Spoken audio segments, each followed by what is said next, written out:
So this is the piece of land that I found on the internet, $18,000. It was beautiful. I went to go check it out. It had bat caves, beautiful rivers. The land was very fertile, looked amazing. And then when I got there, this is what it looked like. The mountain beside it exploded. The river was ripped apart by a major flood. It was a 6 month period of organizing and sorting materials. The materials were all mixed together. It was a disaster. We assigned functions to the land so we could figure out what we were going to do. The first thing we did is we created this huge building platform, which was about maybe 100 tons of gravel. In total, we probably moved 200 tons of gravel. And we were really fortunate the land was had all the raw materials that we needed. Here we've dug a drainage pipe that goes through the whole building. That's going to drain the back of the building. This once fertile land basically turned into a gravel pit. The amount of gravel that was here was incredible. So our main objective was to save all the topsoil we could because that was a scarce commodity. Here we had to deal with our secondary river. We basically just started laying it out because of the violence of the river when it rains heavily. So we used boulders to start. The boulders were everywhere in this ground. We also made a real effort of harvesting everything that was topsoil related. This was a very sandy, beautiful soil that you could mix with topsoil and create a great soil. This here is all the trees that came down with that blow up on the smaller river. We used all these rocks, we used all this wood, organized it all. It was a human struggle, and as I said again, it was all about managing these materials.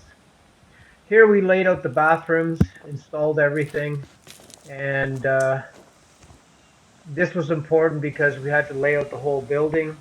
Here we're building the dipping pools and the river again, and other guys are working in the garden. We bought a bunch of plants. The neighbors poisoned them, so it was like always a struggle keeping your eyes on these neighbors. Here we had to clean out that cave that was a bat cave, and because we really were worried about losing all our tools, so we needed something that would give us some tool storage. We secured this like a bunker so that we could use it safely. Here we're organizing the river. It was a big deal because this river was a release valve for the main river. Without this, we would have some major problems. The river naturally went there, so we didn't have to do much work. Securing the cave with beams and columns, as I said, it was very important so that we could actually store our materials here safely. It was a big job getting this ready, and the bats were everywhere in that cave. Here we're starting the footings on the house was interesting. We had this real policy of we had to finish every section that we started. So we would start early in the morning to cast. And for example, this shape in the middle here, we would cast in one day. These supports we cast in one day. So we had this idea that we had to finish everything in terms of when you started something, you had to finish it in the same day. Here we're casting major columns in the corners. We decided to cast major columns and connect them with steel studs. Was a good choice doing it that way. These guys have never seen steel studs before, so we had to really have a quick learning curve on this. So here's what I was talking about. All the plumbing's laid out, and we're actually going to finish this whole section in one day, so it has no uh, possibility of cracking. This cement is quite rich and it's full of polypropylene. The unfortunate thing is we have to walk all this stuff in 2.5 kilometers with horses. So all these bags of cement that were used here were carried in by a set of 4 horses. So that was 8 bags at a time. So it was quite labor intensive getting this job done. It was just basically a concept of being motivated to do this. Here we're creating safe storage under each of the units. This was Más an arriba, important thing Tomás. for us so that we could actually have a safe room in each unit. So here they're installing the wooden form that they built outside of the shape, and they're installing this now so we can cast.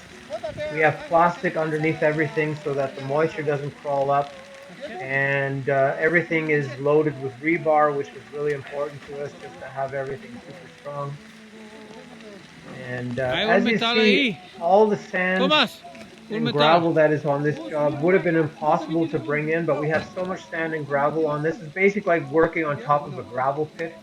It's like a dream come true because there's so much raw material from large rocks, large boulders to fine gravel to 3/4 inch gravel. Everything was on this job site, so we got really super lucky. Here you can see more of the columns going up. You can see the safe room finished. Um, Again, this work was uh, all completed. Like these columns were cast all at once. A piece of floor was cast all at once, so there was no drying.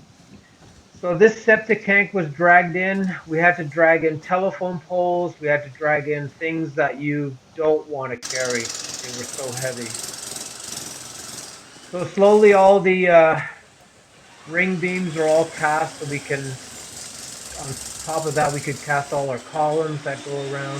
We started making a lot of our own concrete blocks because we couldn't carry them in. So here's a quick look at the cave. We have two doors because we felt insecure about having only one door. So these two doors really protected our materials. So as you can see, we didn't skimp on any rebar. We did a really good job. So this is all set up and drying. So we got the entire first floor cast, which was a big relief because we did it in under a week, which was really good because the cement didn't have a chance to dry in between. Every story needs to have an arch nemesis. This sign was placed by the municipality of Loja. And this man here with all the papers did not want anyone to use a Pida al public ICE road. una autorización He del spent municipio para hacer estos trabajos money, el he día spent sábado. time, he made sure that nobody could ever use this Aquí está road. la máquina. He blocked the Tome road with his own fotografía, truck. He had signs llame put y up. tome. He built fences so nobody could use the road. This is why we had to Tienen carry amigo. everything in by horse Pídale, and señor, by man. el permiso, si existe Cost us permiso para hacer el probably trabajo. maybe up to Ya, entonces, por $20,000 favor, por un extra to carry all procedimiento de this los operativos que material vino a hacer, 2.5 kilometers up the que hill. ese señor es el que His está haciendo el motivation trabajo was y that el he que lo didn't want contrató. anyone to prosper above. He told me this many times. Says, you will not prosper Tiene que venir above. al You municipio a do poner not cercos. have a right to use this road. He basically dug up the road. This is not even his property. He dug up the road in a place where it didn't belong to him. He always flashed his paperwork, which was always fake paperwork. It was always like suggestions, not serious documents. Here are the people that live up above. They're absolutely pissed with this man for the stuff that he did. He put these posts up, put rebar up, and this forced us to carry all our crap in. We couldn't use the road because of this person. This septic tank was a nightmare to get in. Wasn't the worst object. We carried in a telephone pole that was about 400 pounds. Every single man we had to help carry it, and not enjoyable. Here we're installing the first septic tank, uh, where the raw sewage goes in first, and here the guys are separating the soil to get the last of the topsoil from this area. We use the stones in other areas, so that was really good that we were able to filter both things. This is the kitchen. The kitchen has a story where the architect showed up one day and said you have to be more than 10 meters away from the neighboring property. So we had to cut off a whole triangle off our kitchen, and it worked out really well. Sat down with some paper, figured out how to do it. Here the guys are using the metal studs to build the floors for the bedrooms downstairs. The metal stud here in Ecuador was easy to get. Two Galt, a really great company, not a problem at all. These guys had a very steep learning curve for the first week because they've never seen this material before. They use mainly blocks and forming cement only. So anyways, we laid out the the Hola. floors down below, and turned out really nice.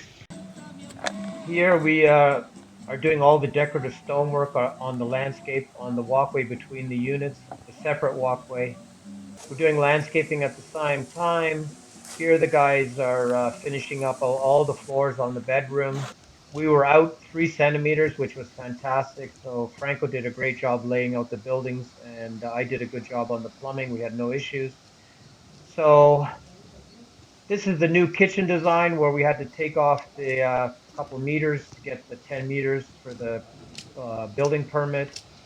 The Here's the walkways down on the side yard. This is an amphitheater that we built. So you can see how the garden beds are shaping up. It was a lot of organization and managing the materials. Here's the walkway that goes to each unit, which is the units are going to be all separated, so you won't have anyone disturbing anybody. It's going to be transitioned with bamboo, so you'll have bamboo in between each unit, which is a green living wall. As you can see, the stonework is progressing with the building. The landscaping is progressing with the building. So we got lots of things done at the same time. Here we're starting all the bedroom walls. It's going to be double walls with insulation in them so you can actually not hear the neighbor. So here we're doing the head beam with cement. And again, my concrete guys desperately wanted to use cement, so I was okay with it. That way, at least we have the front entrances where the big heavy steel doors are going with cement, which was good. Here we're starting on the roof.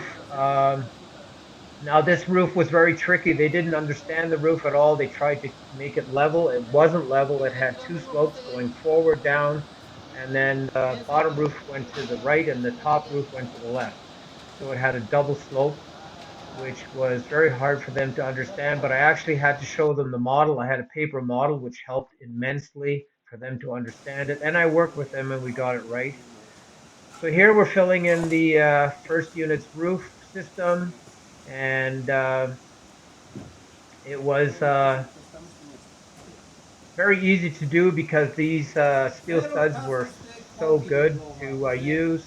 They were thicker, and it made it so easy to span larger distances.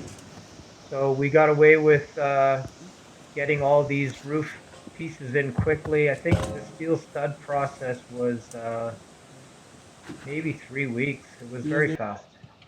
So anyways, here you can see how beautiful the shape is of each unit, multi-level units with the stonework in front, the roof covering it. And you can see how they're sort of turning into picture frames, which is really beautiful. We tarred everything with plastic on top of the tar, the wet tar. Everything was nice and waterproof because it does rain here a lot.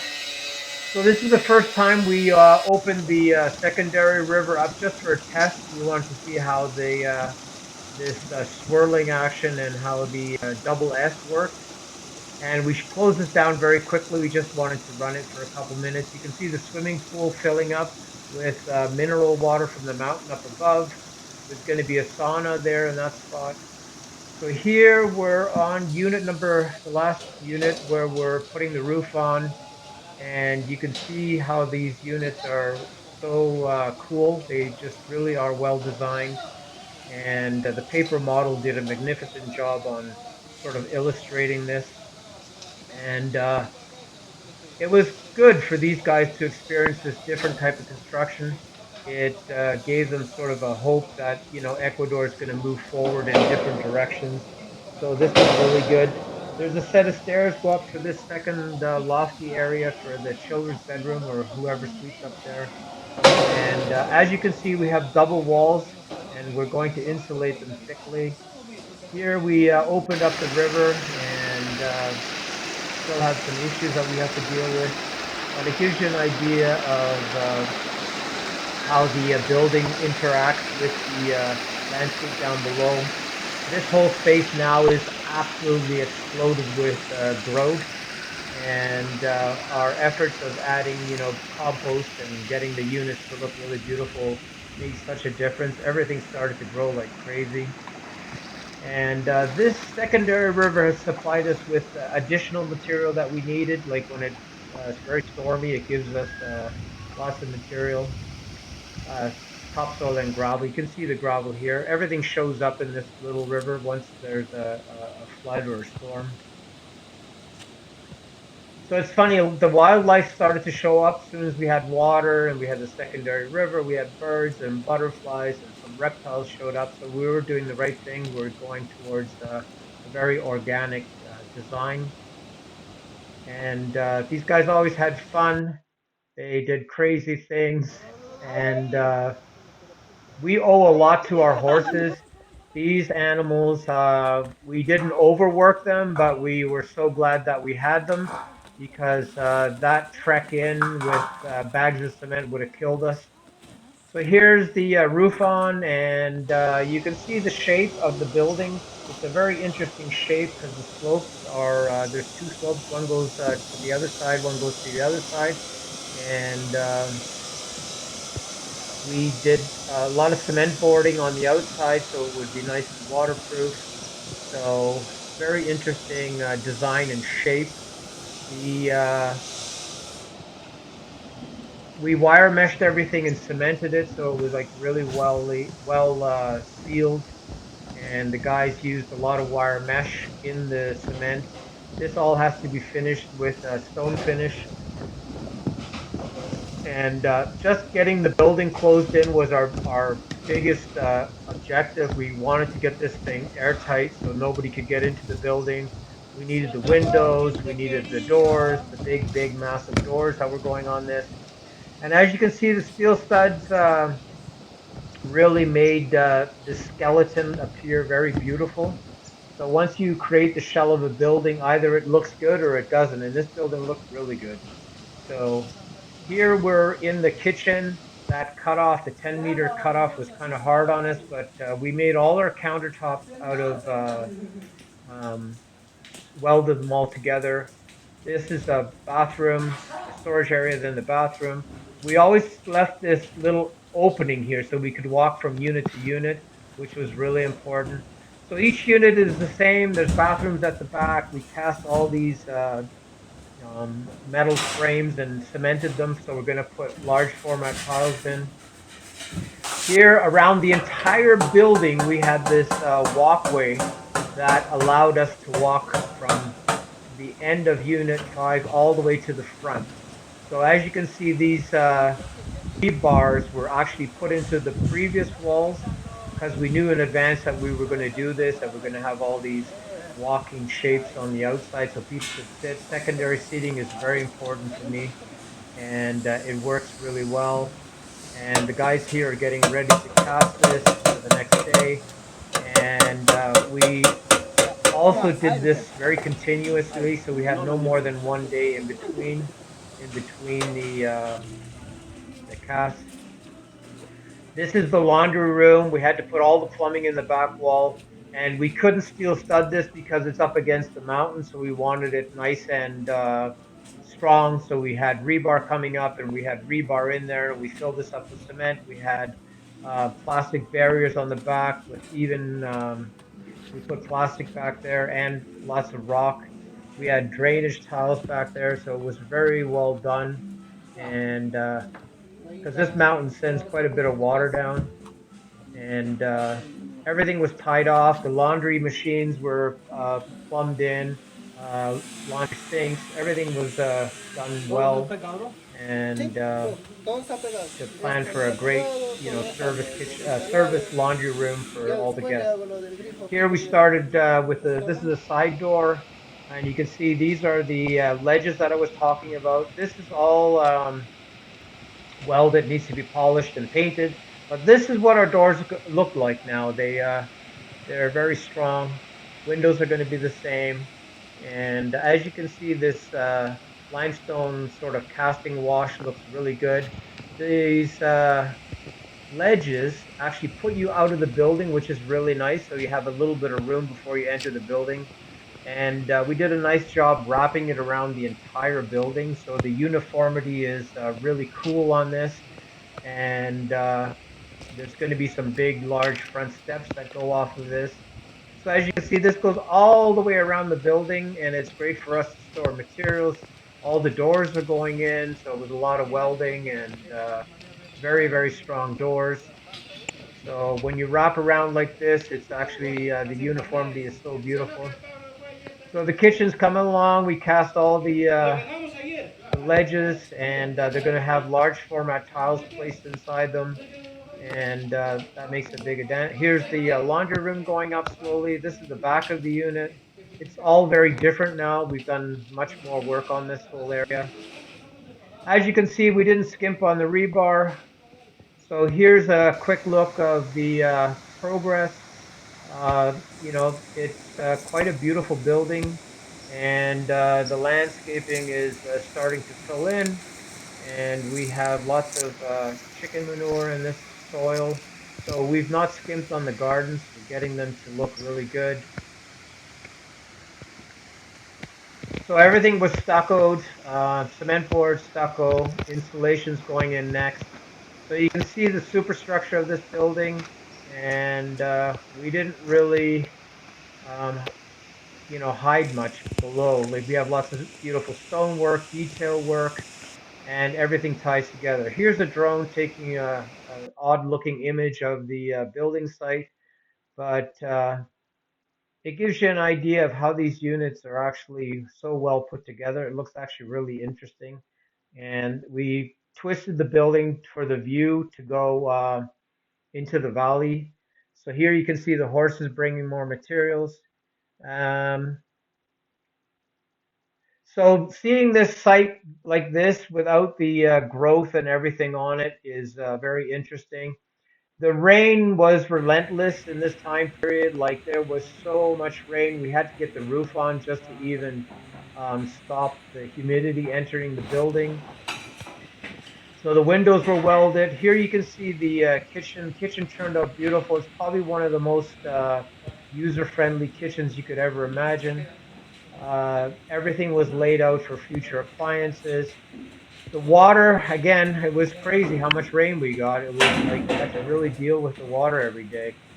So it was a sense of urgency to get that roof on. So you can see the rough layout of the kitchen. It was well planned out. Plumbing was all in place. Plumbing was in the right place for everything. It was really good. We have these window ledges, so you can look out the window and put stuff there. So really well. Here's the picture of the river from above, and this was somebody's birthday, so they were cutting up the cake. This is the view from up top, so you can sort of imagine when this starts to grow, all these things start to grow in the garden, the plants, and the roof.